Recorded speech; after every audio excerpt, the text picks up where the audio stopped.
DE62T. Check engine, oxygen sensor ang problema. Bandara sa boy. DE62.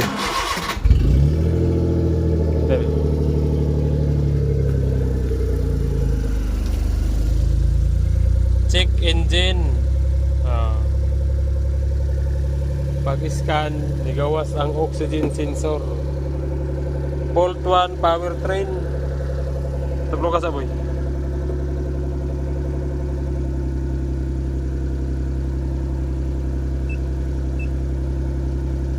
Current. So, pasabot current.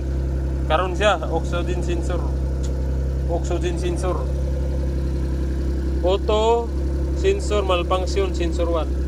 So, pagtanaw, putol ang yang 1. Putol yung tinae, narang sumpay oh. Narang yung sumpay ha. So, narang mga boards. So, kailangan na ni isulda ni siya. So, patanggal na ito ni siya ila. Alright. So, ito rin tanaw kung mawala ba ang check engine. Okay. So, yan mga boards. Nasolda na natin yung oxygen sensor.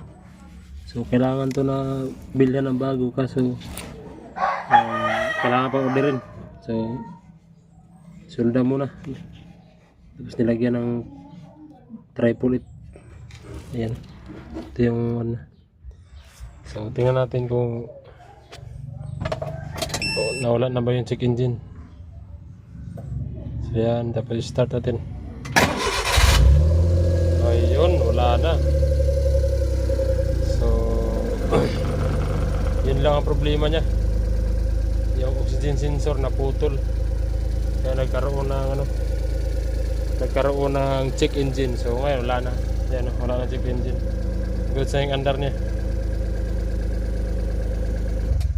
Ayun on. Oh, diba? So yan na naka-trigger check engine na yung oxygen sensor dito. Sinulda lang natin. Yan.